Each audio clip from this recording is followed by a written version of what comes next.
First of all, so Srila Guru Maharaj, he is the most original and profound thinker of the last 100 years. Most original thinker and profound. And normally, when people, the evolution occupies, a scientific position, and then on the other side is religion. So people think that these things are naturally opposed. Religious conceptions and they're incompatible. But what Srila Guru Maharaj said is that subjective evolution parallels objective evolution. Mm-hmm. Right. So he's showing where, in a sense, just to say it simply, where religion or theism and science meet in subjective evolution. So it's not that this came out in a conversation with a scientist. Guru Maharaj had already developed this concept. And one of the people who was, or two or more, interested in hearing this happened to be scientists, namely, Dayada Garanga, Swarup Damodar, although they had connection with Krishna consciousness, they were scientists previously. So they were interested to hear about this. So when I published the book to help the readers understand the appeal to the scientific mind, I put there, that this was a conversation between Srila Sridhar Maharaj and Dr. Totem Singh and Dr. Daniel Murphy. One is a neurophysiologist and the other, I forget his specialty, so that people could understand these are legitimate scientists who are having this conversation with him. And when I came in connection with Srila Sridhar Maharaj, whatever I thought I knew previously, I had to reconceive. And some things were entirely new, like this subjective evolution of consciousness. I'm saying that this was not something that you could find somewhere in an existing book, an existing scripture.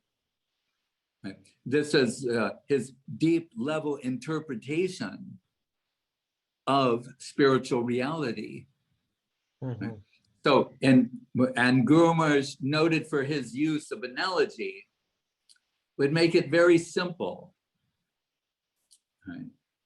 By saying things like, is it more tenable to conceive that stone can produce consciousness, or that consciousness can conceive stone? So actually, the original cover I was going to do was very modern. It was a Magritte picture where there are these men, they're made out of stone. They're holding bread that's made out of stone, and they're in front of a stone wall. That's the picture that I wanted to use, actually. And then I thought, this is going to upset people. So in a hurried way, I did something just very simple. But that was the preferred cover because it was in line with Guru Maharaj's thought about, it showed the absurdity of this with the stone men with the stone bread under their arms in front of a stone wall. So he's saying, stone can produce consciousness, or consciousness can conceive stone. And the most important example Guru Maharaj gives, where he says, the whole objective world is like an iceberg floating in an ocean of consciousness. And he's saying it is consciousness that allows us to feel, like if something is hot or cold, hard or soft. Something is not innately hot, cold, hard, or soft. Those are concepts. So he says a cluster, they're subjective concepts: hot, cold, hard, soft, heavy, light. So he says a cluster of subjective concepts make an object. Right? So this is, I mean, you see in the book, many things are discussed there. But in principle, he's offering this as an alternative to Darwinian evolution, right? Which he says is really that hardcore Shaktas in Indian philosophy are really Darwinians, because they believe matter produces consciousness, as opposed to consciousness, the inverse, conceiving matter. And what Guru Maharaj is saying, interestingly, now here we are, I mean, this book was made in the 80s, and now, so, it's like 30, 40 years later. In cognitive science, although they consider themselves evolutionists, cognitive science is discovering principles that support the subjective evolution of consciousness. After 40 years. Yes, it's 40 years since, and now things that they're saying, because Guru Maharaj will talk about how a conscious unit, like the spirit, soul, can come to navigate the objective world. So he introduces this concept of chidabhas, or a shadow of consciousness, as an interface, so to speak, between the conscious unit and the objective world, because a spiritually conscious being, a soul, cannot directly interact with matter. So it needs a shadow representation of itself to do so. So one cognitive scientist, Donald Hoffman, he gives his example is of the desktop interface, where he shows like the typical desktop, when you have a folder with a file in it. So he's saying that there's a blue folder there in the lower right-hand corner of a desktop. That's not actually the location of that file, and there's actually no file there. You understand? Yes. It's a shadow, a pixel, like chidabhas. It's a pixelated representation of something. It's the interface, but you move it around. You don't delete the file. You don't step in front of a moving train. But it's an interface. Right? There's concept, and how it is expressed. Like, the words or the alphabet or the characters of any language, it's not that by observing certain patterns in there you can create things. They're a representation of conceptualization. The concept is the important thing, just like we're doing, whether it's represented in Italian, English, German, Bengali, Sanskrit, is secondary to the conceptualization. And it's also similar to Heisenberg's uncertainty principle, where he talks about, and I'm simplifying this by saying, that something is not real unless it is observed. The observer is what is important. So Guru Maharaj will say, within the subjective evolution of consciousness, talk about hypnotism, the supreme hypnotist. As he compels us to see, we see. But one of the importance of this book is that Guru Maharaj says that, you know, we are, even people engaged in theistic culture, they're haunted by Darwinian evolution, the phantom of Darwin, he calls it. Yeah. And I've thought about this also, like, you know how important images are. To this day, and not to discount or diminish, you know, evolutionary theorists and cognitive scientists and such people, but to this day, evolution is promoted to the average person with one image that was created, I don't know, 100 years ago, where, you know, you see the evolution, you know, it's this one image of like a monkey gradually turning into an Neanderthal, gradually turning into a modern man. That one image is still the primary thing that when people see that, they go, oh yeah, I get the idea. Mm-hmm. The average person. They're not studying evolutionary theory or cognitive science, but this image they know, they're familiar with. And that's enough for the average person to go, oh, I get it. But so Guru Maharaj will say, so at a certain point, the stone, which is a less valuable thing, produces consciousness, the more or most valuable thing. He's saying that a less valuable thing cannot produce a more valuable thing. Want to understand, is there a reasonable, tenable alternative to objective evolution? Is there a different perspective on that? That's why Guru was saying they parallel one another. See, this is different than what theistic people generally say. They usually just dismiss the whole thing. That's not what he's saying.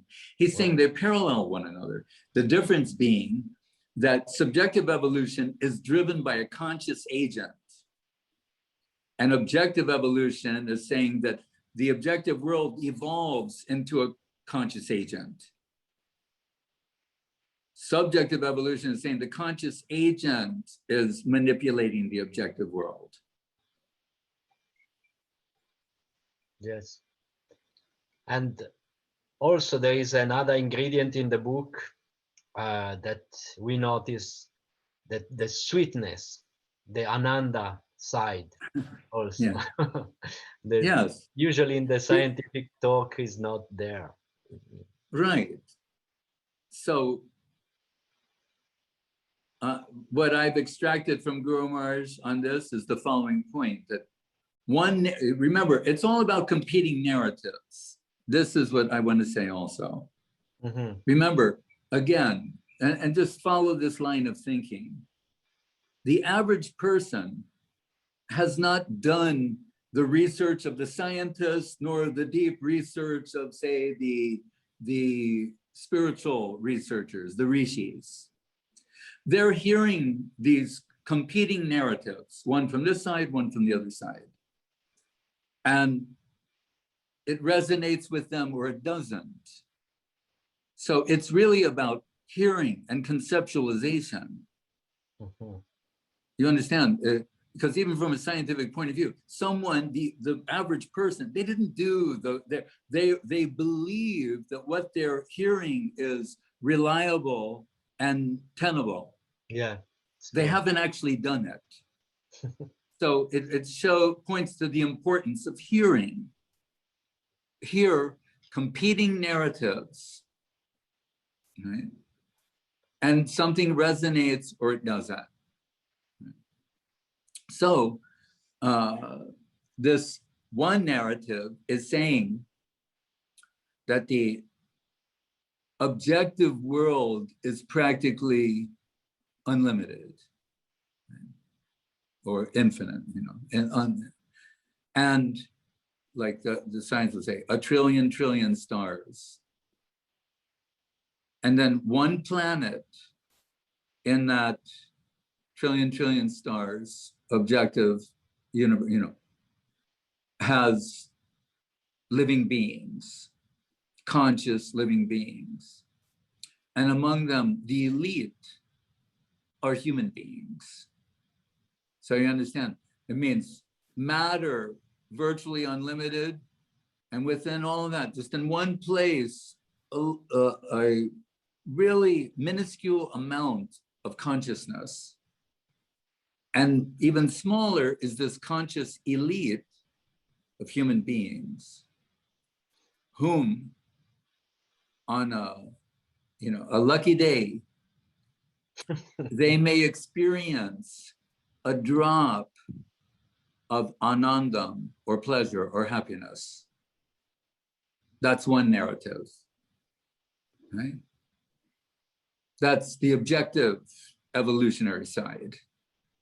And what you point to, the sweetness of subjective evolution, is that the inverse is being proposed. That the whole objective world is like an iceberg floating in an ocean of consciousness. So the least, the aspect is the objective world. The vast substance, greater is consciousness. But the good news is, greater than that, the ultimate substance is anandam, or happiness. That's the infinite substance, which is personified. And we think, oh, infinite, so then greater than the greatest, or smaller than the smallest. Guru Maharaj will say, what is the central conception of the infinite? The golden mean. If those are the extremes, greater than the greatest, all accommodating, smaller than the smallest, all permeating, then he said, what is the central conception of the infinite? All attractive, beautiful, ecstatic, full of pleasure, happiness, so beautiful, ecstatic, that everyone is being irresistibly drawn toward the central conception of the infinite, personified as Krishna, reality the beautiful. That reality can, you don't hear a scientist say reality, they'll say like, oh, the elegant universe or something. That's not, no. That the ultimate reality is beautiful, personal, can reciprocate to the personality of the infinite. That the original source has senses, can smell, taste, see, hear, touch, and be seen, heard, touched, taste, felt. It's an astonishing thing to consider. But so you have allowed for that possibility, and that's all I ask of you, is to allow for the possibility. So the purpose of this book is to suggest to people there's another way of seeing things, and in your kind hearts to allow for this possibility, and the allowing of that possibility, something very wonderful, sweet, ecstatic may come to you, into your consideration. Very nice, Maharaj. Perfect. We are swimming in the nectar, and I think all the readers will do. But it's, when I made these books, it's hard to say, because in one sense, of course, Guru Maharaj is happy, but it seemed Gurudev was more happy. He's like, just could not stop smiling and practically dancing every time we brought a book. And Guru Maharaj is more like blushing. You understand? Guru Maharaj is blushing. But Gurudev is like this huge smile, and he's like light on his feet. He's kind of like a little bit dancing every time. But how it's meaningful to me is, so what I'm saying is, what do? We listen to narrations, right, from our Guru Varga, but particularly like Charitam, Ritam, Bhagavatam, etc. And what I'm saying is, by hearing, let's use your example, you know, Krishna entering the arena. When we hear that, we're actually discovering ourselves. That's what's exciting about it. Because on a certain level, it's resonating with us and making us, in a very subtle way, become aware of some potential that we have. So it's by hearing, it's not that we're just hearing how great, by expressing the appreciation for what we hear, you're also discovering, it's a path to self-discovery. Beautiful. So it's not irrelevant to who we are. It's actually very relevant to who we are.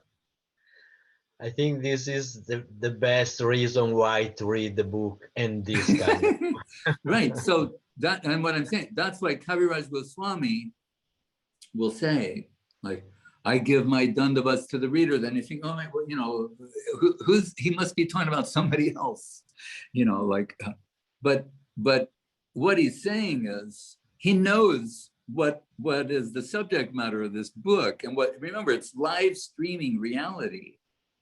So when he says reader, means like, if somebody's reading this and like appreciating it, then he knows that they're very exalted, because it can only be truly appreciated by exalted souls.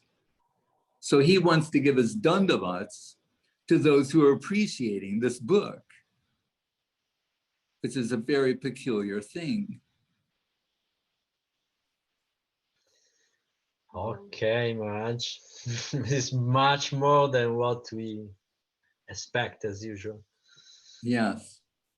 Well, that's what, when we came in connection with Guru Maharaj, we thought we knew something before. And then I realized, like, better like take all of that and put on the shelf for, and just pay attention to him.